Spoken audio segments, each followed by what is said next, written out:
Assalamualaikum warahmatullahi wabarakatuh. Om Swastiastu. Namo Buddhaya. Rahayu, Rahayu, Rahayu Sagung Dumadi. Selamat datang, para sedulur, di ruang batin yang sunyi, di mana kita berbicara bukan hanya dengan kata, tapi juga dengan rasa. Di tempat ini, kita belajar mendengar suara yang tidak bersuara, dan membaca tanda-tanda yang tersembunyi di balik kabut kehidupan. Sebelum kita mulai perjalanan malam ini, tulis di kolom komentar. Aku anak Wage. Hidupku seperti berjalan di dua alam. Dan jika panjenengan punya saudara atau teman yang lahir Wage, tulis juga. Aku pernah melihat sisi gaib dalam dirinya. Jangan lupa tekan tombol like, subscribe, dan aktifkan loncengnya. Karena siapa tahu, malam ini, suara itu datang kembali lewat video ini. Pernahkah kamu merasa hidupmu tak benar-benar di sini? Tubuhmu ada, tapi jiwamu seperti terbang ke tempat lain? Atau pernah melihat seseorang yang sering melamun, berbicara sendiri, atau bermimpi kejadian sebelum itu terjadi? Itulah anak Wage. Mereka bukan hanya hidup di dunia manusia, tapi juga separuh jiwanya masih berkelana di dunia yang tak terlihat. Tapi kenapa bisa begitu? Apakah ini kelebihan, atau justru kutukan? Weton Wage dalam penanggalan Jawa sering dianggap sebagai hari yang tenang, bahkan biasa-biasa saja. Namun bagi mereka yang paham ilmu titen dan spiritual Jawa, Wage adalah hari yang memiliki frekuensi tersendiri. Hari Wage dikenal sebagai titik tengah antara terang dan gelap, antara sadar dan tak sadar, antara dunia manusia dan dunia gaib. Mereka yang lahir di Wage seperti tali tambang antara dua perahu, ditarik oleh dunia nyata, tapi juga ditarik oleh dunia lain. Dan jika tak hati-hati, bisa putus di tengah. Dalam video ini, kita akan menjelajahi 5 rahasia besar anak Wage yang jarang diketahui. Bersiaplah, karena perjalanan ini bukan hanya soal mengenal orang lain, tapi bisa jadi soal mengenal diri sendiri. 1. Wage dan titik batas dimensi. Dalam tradisi Jawa, hari Wage bukanlah hari yang biasa-biasa saja. Ia bukan sekadar penggalan waktu dalam penanggalan pasaran. Hari Wage adalah titik simpul antara dua alam, antara sadar dan tak sadar, antara dunia manusia dan dimensi yang tak terlihat. Mereka yang lahir di hari Wage seperti tali yang diikatkan di dua tiang yang berbeda. Satu berada di alam nyata, satu lagi tertambat di ruang hening yang hanya bisa didengar dengan rasa. Maka tak heran bila anak-anak Wage sering merasa hidupnya tak utuh di satu sisi. Tubuhnya ada di sini, tapi jiwanya seakan-akan selalu menengok ke tempat lain. Orang tua dulu menyebut anak Wage sebagai sing urip loro alam. Hidup di dua dunia. Mereka bisa sangat dekat dengan manusia, tapi sering merasa tidak benar-benar dimengerti. Sebaliknya, mereka bisa sangat peka terhadap alam halus, meski tak tahu kenapa atau bagaimana. Ini karena energi Wage adalah energi transisi, bukan energi yang menetap, tapi yang mengalir. Dan energi yang mengalir inilah yang membuat anak Wage rawan, ketarik, oleh salah satu sisi, jika mereka tak pandai menjaga keseimbangan. Kadang mereka merasa kosong. Bukan karena tidak punya apa-apa, tapi karena jiwanya sedang ditarik ke arah yang tak bisa dijelaskan. Pernahkah kamu merasa mendadak hampa, seperti semua hal kehilangan makna, padahal hidupmu sedang baik-baik saja? Atau pernahkah kamu termenung di malam hari, lalu seolah mendengar suara yang bukan suara, datang dari arah yang tidak kamu kenal? Itu bukan gangguan biasa. Itu adalah bisikan dari batas dimensi. Dan anak Wage, karena energinya terbuka, sering menjadi pendengar pertama dari dunia seberang. Di desa-desa Jawa, anak Wage sering dilarang keluar sendirian saat senja. Bukan karena mitos semata, tapi karena senja adalah waktu transisi, dan Wage adalah anak transisi. Ketika dua dunia mulai bercampur, jiwa anak Wage bisa tersedot tanpa disadari.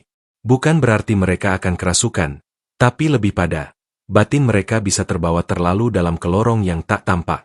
Namun jangan salah, apa yang tampak sebagai kelemahan, sesungguhnya adalah kekuatan tersembunyi.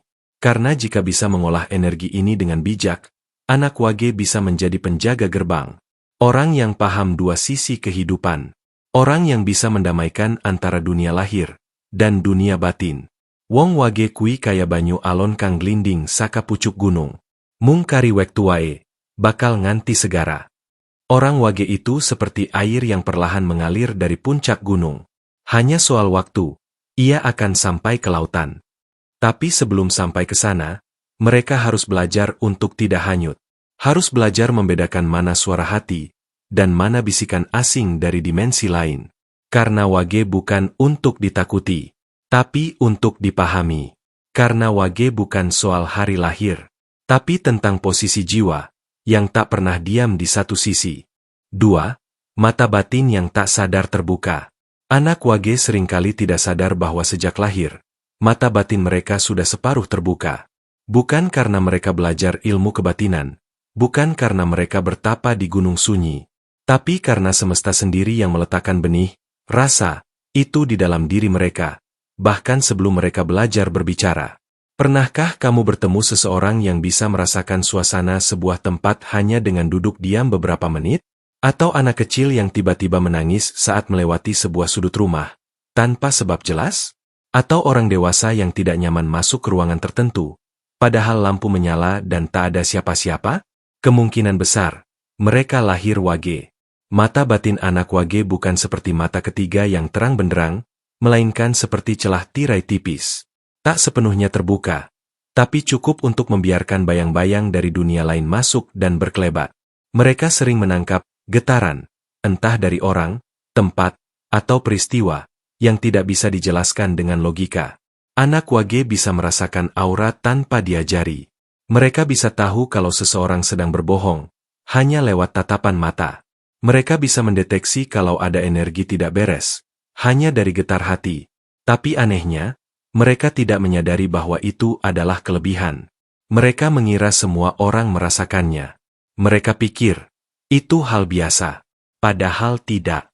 Itulah bentuk awal dari mata batin yang setengah terjaga. Dan jika tidak dibimbing, bisa menjadi beban. Karena mereka akan merasa gelisah terus-menerus tanpa tahu kenapa. Hidup seperti berada di antara mimpi dan nyata, antara sadar dan tak sadar. Tak sedikit anak wage yang tumbuh jadi pribadi yang pendiam, pemurung, atau sering merasa berbeda. Bukan karena mereka tertutup, tapi karena mereka sedang menyimpan terlalu banyak rasa, yang tak bisa ditampung oleh kata. Di malam hari, mereka sering bermimpi aneh. Bukan sekadar mimpi bunga tidur, tapi mimpi yang seperti pesan. Kadang tentang tempat yang belum pernah mereka kunjungi. Kadang tentang orang yang belum pernah mereka kenal. Dan entah bagaimana, beberapa dari mimpi itu, lama-kelamaan jadi nyata. Itulah bentuk komunikasi dari semesta. Dan hanya jiwa-jiwa yang terbuka, yang bisa menerimanya. Wong sing enduwe rasa iku, asring ora bisa nerangake apa sing dirasakake. Nanging semesta ngerti, lan am dampingi. Orang yang punya rasa, sering tidak bisa menjelaskan apa yang ia rasakan. Tapi semesta tahu, dan akan mendampingi. Mata batin yang terbuka adalah anugerah, tapi juga ujian. Karena tidak semua yang kita lihat patut untuk diketahui. Tidak semua yang kita dengar harus disampaikan. Anak wage harus belajar untuk memilah, mana yang perlu direspons, dan mana yang cukup diamati. Karena kadang, diam adalah bentuk perlindungan tertinggi dari semesta. Jadi jika kamu sering merasakan hal-hal yang tak masuk akal, jika kamu sering gelisah tanpa sebab, jika kamu bermimpi dan merasa itu lebih nyata dari kenyataan, jangan takut. Mungkin, itu bukan gangguan. Mungkin, itu tanda bahwa jiwamu sedang belajar membaca dunia, dengan mata yang tak semua orang punya. 3. Gangguan halus dan ujian batin. Di balik kelembutan hari wage, tersimpan medan gaib yang sering tak disadari. Anak-anak wage, dengan energi spiritual yang mengalir perlahan, ternyata lebih rentan terhadap gangguan halus. Bukan karena mereka lemah, tapi karena mereka terlalu terbuka. Batin mereka ibarat sumur yang jernih, menyimpan air dari kedalaman yang tak diketahui. Namun justru karena kejernihannya itulah, sumur itu lebih mudah ditumbuhi oleh energi dari luar. Seringkali anak wage mengalami kejadian-kejadian yang tak masuk akal bagi orang lain. Tubuhnya tiba-tiba berat di pagi hari, padahal semalam cukup tidur. Kepalanya nyeri saat matahari mulai condong ke barat. Perasaannya hampa, lalu tiba-tiba menangis tanpa sebab jelas. Di mata medis, ini bisa disebut psikosomatis. Tapi dalam laku spiritual Jawa, Ini disebut sebagai tiban energi alus. Anak wage seperti spons bagi getaran dunia lain. Mereka menyerap tanpa tahu sedang menyerap. Dan karena mata batinnya sudah setengah terbuka, mereka bisa terkoneksi dengan frekuensi yang tidak semua orang bisa sentuh. Tak jarang anak-anak wage kecil terlihat bercakap sendiri, atau merasa seperti diawasi, padahal sedang sendirian. Ada kalanya mereka begitu takut masuk kamar gelap. Bukan karena fobia, tapi karena memang mereka menangkap kehadiran yang tak kasat mata. Dan semakin mereka takut, semakin energi itu menguat. Karena dunia halus bukan tentang logika, tapi tentang getaran. Dan ketakutan adalah getaran yang paling mudah ditangkap.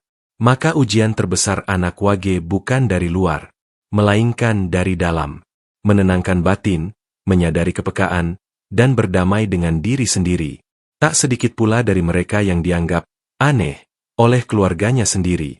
Dibilang terlalu sensitif, terlalu diam, terlalu sulit ditebak. Padahal mereka sedang menyimpan dunia yang tidak bisa diceritakan. Padahal mereka sedang menahan suara yang tidak bisa dijelaskan. Ujian batin anak wage begitu dalam. Seperti gelombang laut yang tenang di permukaan, tapi mengguncang dasar samudra dalam diam. Kanggone wong wage, sepi kui ora mung kahanan, nanging wewayanganing batin. Bagi orang wage, sepi bukan sekadar suasana, tapi bayangan dalam batin. Namun dari ujian itu pula, tumbuh kebijaksanaan. Mereka belajar mengenali rasa.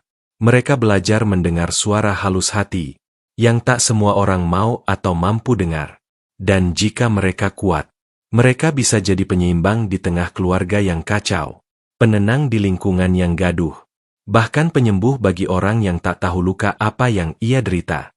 Karena anak wage, jika sudah memahami jati dirinya, bisa menjadi cahaya yang merambat perlahan, dan menenangkan siapa saja yang disentuhnya.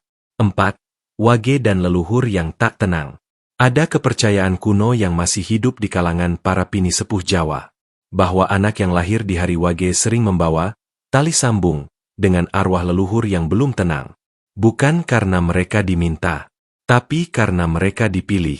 Dalam silsilah keluarga besar, kadang ada satu leluhur yang wafat tanpa sempat menyampaikan pesan terakhir. Ada yang meninggal dengan dendam. Ada pula yang membawa wasiat, tapi tak sempat diwariskan. Roh mereka lalu bergentayangan, bukan untuk menakut-nakuti, melainkan menunggu satu jiwa yang bisa menjadi penyambung rasa. Dan anak wage adalah satu dari sedikit yang membawa getaran itu sejak dalam kandungan. Tak heran jika anak-anak wage sering bermimpi bertemu sosok-sosok tua. Wajah mereka samar, tapi terasa akrab. Bicaranya pelan, kadang tak jelas. Namun di dalam mimpi itu, terasa seolah sedang menerima titah. Entah itu berupa pesan, nama, tempat, atau benda tertentu. Bagi orang awam, itu hanya bunga tidur. Tapi bagi jiwa wage yang peka, itu adalah bentuk komunikasi dari dunia leluhur. Kadang mereka juga sering merasa kangen pada sesuatu yang tak pernah dimiliki. Merasa punya ikatan pada kampung yang belum pernah dikunjungi. Atau merasa sedih mendalam saat lewat di makam tua yang tak dikenal. Itu bukan kebetulan. Energi leluhur masih mengalir melalui darah anak wage. Dan terkadang, roh-roh itu masih ingin menyampaikan rasa, mencari penebusan, atau sekadar mencari kedamaian lewat keberadaan si anak. Namun jika energi ini tidak disadari, jiwa anak wage bisa menjadi ruang penampungan yang berat. Mereka akan mudah sakit, mudah murung, atau sering merasa seperti membawa beban yang tak diketahui asal-usulnya. Oleh karena itu, penting bagi anak wage untuk menjaga keseimbangan batin. Salah satu caranya adalah dengan memperkuat ikatan doa pada leluhur. Mendoakan mereka, menyalakan kemenyan saat malam Jumat, atau sekadar mengheningkan cipta di depan foto lawas atau pusaka keluarga. Karena dengan mengingat, kita menghubungkan, dan dengan mendoakan, kita menyucikan. Sapa sing lali marang leluhur, bakal kelangan tuntunaning rasa. Siapa yang lupa pada leluhur, akan kehilangan arah rasa. Bagi anak wage, penting untuk mengenali silsilah keluarga, bukan untuk menyombongkan garis keturunan, tapi untuk memahami siapa yang mungkin masih menitipkan doa. Mereka mungkin tidak mengenalmu dengan nama, Tapi mereka mengenal batinmu.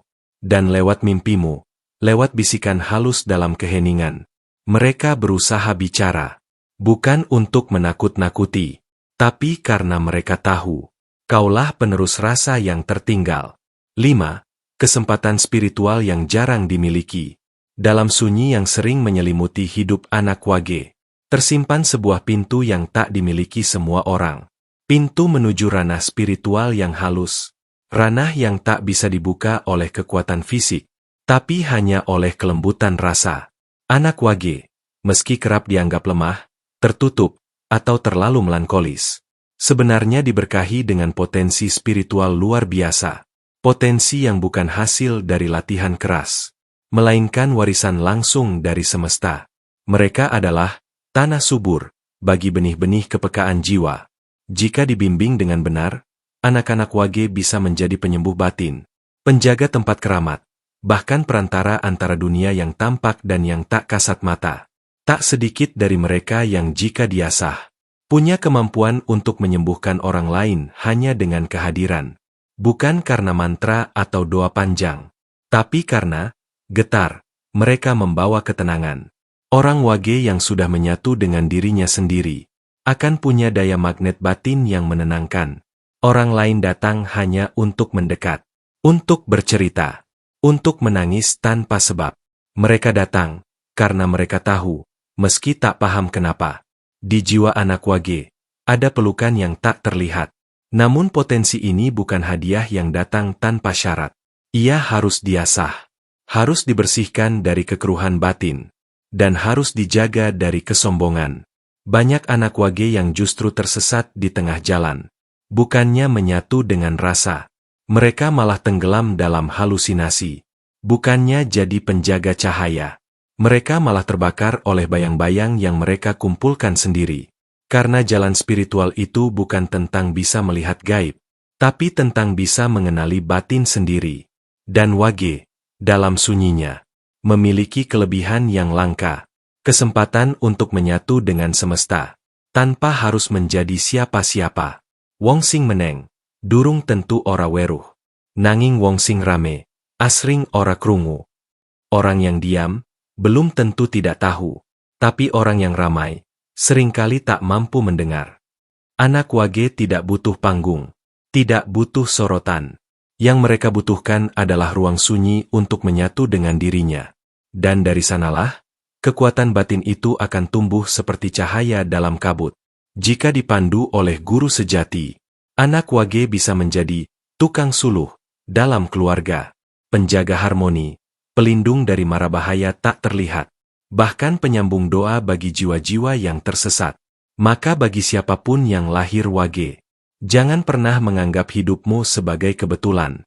Jangan pikir kamu biasa-biasa saja, karena di balik kelembutanmu, ada kekuatan yang sedang menunggu untuk dibangkitkan. Dan jika waktunya tiba, semesta sendiri yang akan memanggilmu, bukan dengan suara keras, tapi dengan getar halus yang langsung menembus dada. Anak wage bukanlah sosok lemah. Mereka hanya lahir di batas, di garis senyap antara dua dunia. Karena itulah mereka sering gelisah, sulit merasa utuh, dan banyak mengalami gejolak batin. Tapi jika mereka mampu berdamai dengan diri sendiri, menyatu dengan rasa, maka mereka bisa menjadi penjaga cahaya di tempat yang paling gelap. Mereka bukan hanya manusia.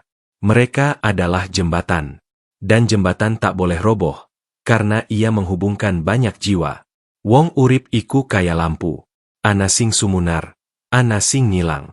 Tapi lampu sing urip, butuh bahan bakar sakarasa sing resik. Hidup itu seperti lampu. Ada yang menyala, ada yang padam. Tapi yang menyala, butuh bahan bakar dari rasa yang jernih. Jangan biarkan rasa wagemu jadi beban. Jadikan ia kekuatan. Karena dalam sunyimu, ada sesuatu yang dijaga semesta. Kalau kamu merasa skrip ini menyentuh batinmu, klik tombol like. Tulis pengalaman spiritualmu di komentar. Entah mimpi aneh, firasat kuat, atau rasa yang sulit dijelaskan. Dan subscribe agar kita bisa terus menjelajah batin, menyusuri lorong-lorong tak kasat mata. Rahayu, Sagung Dumadi. Sampai jumpa di video selanjutnya.